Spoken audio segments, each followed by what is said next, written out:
প্রভাষক সাইদুজ্জামান সাইদ এবং মিসেস খালেদা ইকবালি এখানে বক্তব্য রেখেছেন। সাতক্ষীরা জেলা পরিষদের সন্তান বাবু ডালিম কুমার ঘোরামি বক্তব্য রেখেছেন, যিনি বানভাসী মানুষের পাশে দাঁড়িয়ে নিজেকে সাধারণ মানুষের কাতারে সামিল করেছেন। এই ইউনিয়ন আওয়ামী লীগের সম্মানিত সাধারণ সম্পাদক আমাদের মাঝে উপস্থিত আছেন গুড়িগলি ইউনিয়নের পরিষদের সম্মানিত প্যানেল চেয়ারম্যান, বারবার নির্বাচিত সদস্য, যুবলীগের অন্যতম সাবেক নেতা গাজী আব্দুল রউফ এখানে উপস্থিত আছেন, যুবলীগের আহ্বায়ক কমিটির সদস্য মাহবুবুর রহমান উকিল এবং নবাগত ইউপি সদস্য আবিয়া রহমান সহ এই শীতবস্ত্র বিতরণ তাদের উদ্দেশ্যে সেই সমস্ত কালের কণ্ঠ এবং এডিটর সহ শুভ সন্ধ্যার বিভিন্ন পর্যায়ে কর্মকর্তাবৃন্দ, প্রিয় সাংবাদিকবৃন্দ, আজকের সভার সঞ্চালক, যার ঐকান্তিক প্রচেষ্টা এবং ঐকান্তিক ইচ্ছায় আমি আসলে আজকের অনুষ্ঠানটির কথা ভুলেই গিয়েছিলাম, কিন্তু সে শেষ মুহূর্তে মনে করে দেওয়ার কারণে আজকে আমার এখানে উপস্থিতি।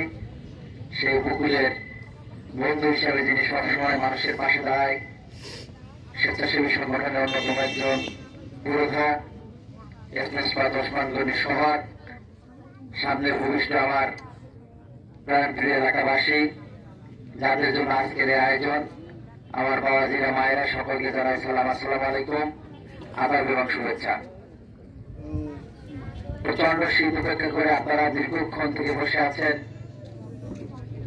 কালের খণ্ড শুভ সংঘের উদ্যোগে আজকের এই শীত বস্ত্র, বিশেষ করে কম্বল জমি, আমি প্রথমেই ধন্যবাদ জানাই কালের খণ্ড শুভ সংঘের এই উদ্যোগ গ্রহণ করার জন্য, যে সাতক্ষীরা জেলায় তারা 2000 পিস কম্বল বিতরণের সিদ্ধান্ত নিয়েছেন এবং তার মধ্যে সাতক্ষীরা জেলায় 7টি উপজেলা এবং দুর্গম এবং দূরবর্তী একটি উপজেলা হচ্ছে শ্যামনগর, যে উপজেলাটি সবসময় প্রাকৃতিক দুর্যোগের কারণে বারবার লন্ডভন্ড হয়েছে।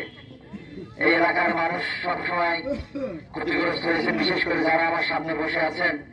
এই অসহায় মানুষ, আপনাদের ঘর বাড়ি, আপনাদের গচ্ছিত সম্পদ বারবার আপনাদের প্রাকৃতিক দুর্যোগে ভূলণ্ডিত হয়েছে, নষ্ট হয়েছে, বিনষ্ট হয়েছে। তার মধ্যে আপনারা জীবন জীবিকা করে এই এলাকায় বেঁচে থাকেন, প্রাণের টানে, নারীর টানে, মাটির টানে আপনারা এই এলাকা ছেড়ে অন্য কোথাও যেতে পারেন না। তো সেই এলাকার মানুষের কল্যাণে কালের কণ্ঠ শুভ সংঘ শীত নিবারণের জন্য যে উদ্যোগ নিয়েছেন, এটি অতি মহৎ উদ্যোগ। এই উদ্যোগের কারণে যারা আজকে আমাদের মা বোনেরা, বাবাজিরা এই শীত বস্ত্র পেয়ে তাদের শীতকে নিবারণ করবে, তারা তো আপনাদের জন্য পরবারে দোয়া করবে, রব্বুল আলামিনের সওয়াব নেকি সেটি আপনারা নিশ্চয় পরবারে আপনারা পেয়ে যাবেন। আমি আশা করব যে এই সাধারণ মানুষের কল্যাণে যেভাবে কালের কণ্ঠ শুভ সংঘ কাজ করে যাচ্ছে, আমার শ্যামনগর বাংলাদেশের সর্ববৃহৎ উপজেলা এবং এই উপজেলা 12টি ইউনিয়ন নিয়ে গঠিত। তার মধ্যে 2টি ইউনিয়ন গাবুরা এবং পদ্মপুকুর সম্পূর্ণ দ্বীপ অঞ্চল, যেটি আপনারাও সকলে জানেন। আমি আশা করব আমার এই দুর্গম মানুষের জন্য আপনাদের যে উদ্যোগ, এটি যেন আরো একটু বেশি করে যদি দিতে পারেন। দুর্যোগের সময় ইউনিয়নগুলো পূর্ববর্তী যেগুলো নদীবেষ্টিত সেই ইউনিয়নগুলো ক্ষতিগ্রস্ত হয়, কিন্তু যখন শীত পড়ে, এই প্রাকৃতিক যে নিয়মের শীত দুটো আসে, ষড়যন্ত্র বাংলাদেশ শীতকাল যখন আসে, তখন কিন্তু 12টি ইউনিয়নের সমানভাবে শীত পড়ে। সুতরাং অন্যান্য ইউনিয়নের মানুষগুলো যেন এর থেকে বঞ্চিত না হয়, পরবর্তীতে যে উদ্যোগগুলো গ্রহণ করবেন সে সময় যেন যে ইউনিয়নগুলো আজকে অন্য ইউনিয়নগুলো তার মধ্যে যেন সন্নিবেশিত হয়। পাশাপাশি শুধু এই ধরনের সহৃদয়বান ব্যক্তিরা নয়, আমাদের সরকার, মাননীয় প্রধানমন্ত্রী বঙ্গবন্ধু শেখ হাসিনা ইতিমধ্যেই আমাদের এই উপজেলায় প্রথমবার 5000-এর অধিক কম্বল দিয়েছেন, সেটি আমরা 12টি ইউনিয়নে আমরা বসিয়ে দিয়েছি।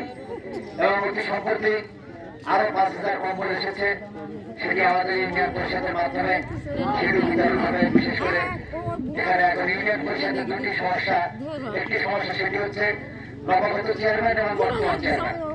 আমার আছে এই পরিষদের কাছে আমরা কম্বল পাঠাবো, প্রতিটি ইউনিয়নে 300 করে কম্বল পাঠানো হচ্ছে।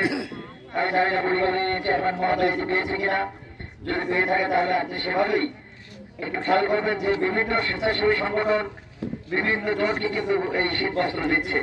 তো আসলে আমাদের পাওয়ার সংখ্যা অনেক বেশি, কিন্তু আমাদের দেওয়ার বিষয়টি অনেক কম থাকে। আমাদের দল থেকে সরকার থেকে যেটি দিচ্ছে এটি যেন ডবলিং না হয়।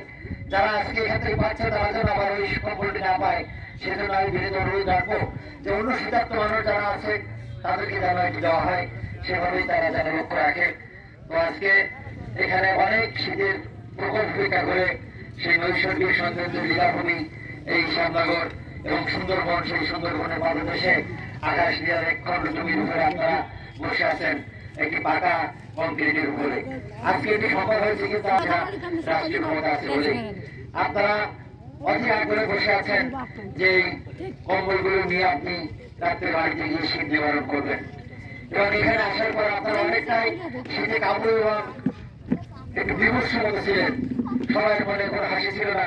তবে আমি প্রথমে এসে যখন টুপিটা খুলে মাথা ছাড়ালাম তখন আপনাদের মুখে প্রথমে আমি হাসি দেখেছি, যে আপনারা ভাবছেন যে মাথায় নেই চুল, এই লোক তো খুব মাথা ছাড়া, এই দেখে আপনারা হাসি পেয়েছেন, একটু আনন্দ পেয়েছেন। পরবর্তীকালে দেখলাম আমাদের ঘোষক যখন বললো নানি, তখন এই নাতি ঘোষক এবং নানি বক্তা এটি শুনেও আপনারা হাসি, আপনাদের একটু প্রাণ সঞ্চার হয়েছে শীতের মধ্যে। আমার মনে হয় তৃতীয় হাসি আপনাদের মুখে ফুটবে যখন এই কালের কণ্ঠ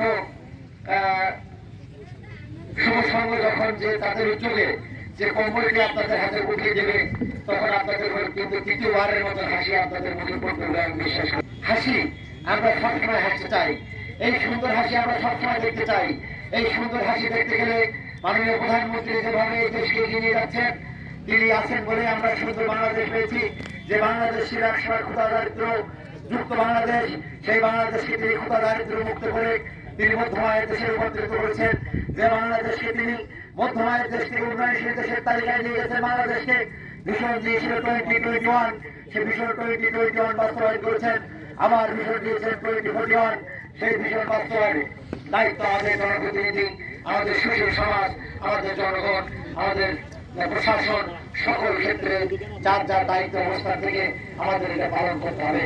তো আমার প্রিয় এলাকাবাসী, আপনারা এখানে এসেছেন, আপনারা আমার বাড়িতে ফিরে যাবেন এই শীত বস্ত্রটি নিয়ে, আপনারা সতর্কে গুছিয়ে রাখবেন। এই বস্ত্রটি কিন্তু একদিনে এক সেকেন্ডে কিন্তু নষ্ট হয় না, এটি হিসেবে কাজ করবে। তাই এই যেটি আপনারা পাচ্ছেন এটি আপনারা হারাবেন না, এটি পরিষ্কার পরিচ্ছন্ন করে রাখবেন যেন কোন প্রকার পোকায় বা। কিন্তু এই কম্বলটি এখন অনেক মূল্য যে শীত নিবারণ করার জন্য, কিন্তু শীত যখন চলে যাবে তখন ওর আর কোনো মূল্য থাকবে না, যেটি গরমের সময় কোনো কাজে লাগে না। এটি সতর্কে গুছিয়ে রাখবেন, সতর্কে গুছিয়ে রাখলে পরবর্তী শীতের সময় আবার কিন্তু এটি কাজে আসবে। তো আবারও যারা অধীর আগ্রহে এই শীতের মধ্যে উপেক্ষা করে এই কম্বল নেওয়ার জন্য অধীর আগ্রহে বসে আছে, তাদেরকে ধন্যবাদ জানাচ্ছি এবং কৃতজ্ঞতা জানাচ্ছি। আবারও কালের কণ্ঠ শুভ সংঘ তাদেরকে, তারা একটি মহৎ উদ্যোগ গ্রহণ করেছে, সাধারণ মানুষের সঙ্গে দেখা করার সুযোগ হয়েছে, সেজন্য আমি তাদেরকে ধন্যবাদ জানাচ্ছি। ধন্যবাদ জানাচ্ছি ওসমান গনি সহায়, তাকেও ধন্যবাদ জানাচ্ছি, এই কারণেই সে আমাকে এটি আবারও যদি আমাকে না মনে করে দিত তাহলে হয়তো সুন্দর অনুষ্ঠানে আপনাদের সঙ্গে এইভাবে আমার আর কথা বলার সুযোগ হতো না। তো এই প্রত্যাশা আমি রাখছি, তাদের এই সকল এই ধরনের জনহিতকর কাজে উপজেলা পরিষদ আমরা সবসময় তাদের পাশে থাকবো, এই প্রত্যাশা ব্যক্ত করি। এবং সাথে সাথে আজকে এই কম্বল বিতরণের কালের কণ্ঠ শুভ সংঘের আয়োজনের কম্বল বিতরণের শুভ উদ্বোধন ঘোষণা করছি। জয় বাংলা, জয় বঙ্গবন্ধু, জয় বঙ্গবন্ধু, জয় হোক এই কম্বল বিতরণ অনুষ্ঠানে সভাপতি।